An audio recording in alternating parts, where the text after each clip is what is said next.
L'Épître aux Hébreux, chapitre 12.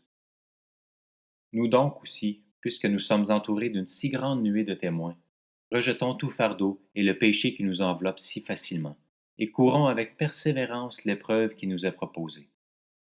Faisons-le en gardant les regards sur Jésus, qui fait naître la foi et mène à la perfection. En échange de la joie qui lui était réservée, il a souffert la croix, en méprisant la honte qui s'y attachait, et il s'est assis à la droite du trône de Dieu. Pensez en effet à celui qui a supporté une telle opposition contre lui de la part des pécheurs, afin de ne pas vous laisser abattre par le découragement. Vous n'avez pas encore résisté jusqu'au sang dans votre combat contre le péché, et vous avez oublié l'encouragement qui vous est adressé comme à des fils. Mon fils, ne méprise pas la correction du Seigneur, et ne perds pas courage lorsqu'il te reprend. En effet, le Seigneur corrige celui qu'il aime, et il punit tous ceux qu'il reconnaît comme ses fils. Supportez la correction. C'est comme des fils que Dieu vous traite. Quel est le fils qu'un père ne corrige pas? Mais si vous êtes dispensés de la correction à laquelle tous ont part, c'est donc que vous êtes des enfants illégitimes et non des fils.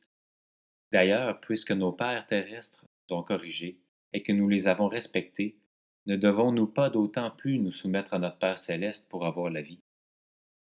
Nos pères nous corrigeaient pour un peu de temps, comme ils le trouvaient bon, tandis que Dieu le fait pour notre bien, afin que nous participions à sa sainteté. Certes, aux premiers abords, toute correction semble un sujet de tristesse, et non de joie, mais elle produit plus tard, chez ceux qu'elle a ainsi exercés, un fruit porteur de paix, la justice. Fortifiez donc vos mains défaillantes et vos genoux flageolants, et faites des voies droites pour vos pieds, afin que ce qui est boiteux ne se démette pas, mais plutôt soit guéri. Recherchez la paix avec tous et la progression dans la sainteté. Sans elle, personne ne verra le Seigneur. Veillez à ce que personne ne se prive de la grâce de Dieu, à ce qu'aucune racine d'amertume produisant des rejetons ne cause du trouble et que beaucoup n'en soient infectés. Veillez à ce qu'aucun de vous ne fasse preuve d'immoralité sexuelle ou ne se montre profanateur comme Ésaü, qui pour un seul repas a vendu son droit d'aînesse. Vous savez que plus tard, il a voulu obtenir la bénédiction, mais a été rejeté. En effet, il n'a pas pu amener son père à changer d'attitude, bien qu'il l'ait cherché avec larmes. Vous ne vous êtes pas approché d'une montagne qu'on pouvait toucher, et qui était embrasée par le feu, ni de l'obscurité, ni des ténèbres, ni de la tempête, ni du retentissement de la trompette, ni du bruit des paroles.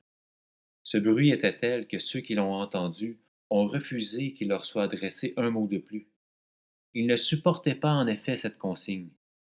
Si même une bête touche la montagne, elle sera lapidée. Le spectacle était si terrifiant que Moïse a dit: Je suis épouvanté et tremblant de peur. Au contraire, vous vous êtes approchés du mont Sion, de la cité du Dieu vivant, la Jérusalem céleste, et ses dizaines de milliers d'anges en fête, de l'assemblée des premiers-nés inscrits dans le ciel. Vous vous êtes approchés de Dieu, qui est le juge de tous, des esprits des justes parvenus à la perfection, de Jésus, qui est le médiateur d'une alliance nouvelle, et du sang purificateur porteur d'un meilleur message que celui d'Abel. Faites attention, ne refusez pas d'écouter celui qui parle. En effet, les hommes qui ont rejeté celui qui les avertissait sur la terre n'en ont pas réchappé. Combien moins échapperons-nous si nous nous détournons de celui qui part du haut du ciel? Lui dont la voix avait alors ébranlé la terre, il a maintenant fait cette promesse. Une fois encore, je fais trembler non seulement la terre, mais aussi le ciel. Les mots une fois encore indiquent bien que les choses qui appartenant au monde créé peuvent être ébranlées disparaîtront, afin que celles qui sont inébranlables subsistent. C'est pourquoi, puisque nous recevons un royaume inébranlable, attachons-nous à la grâce qui nous permet de rendre à Dieu un culte qui lui soit agréable avec respect et avec piété. Notre Dieu est en effet un feu dévorant.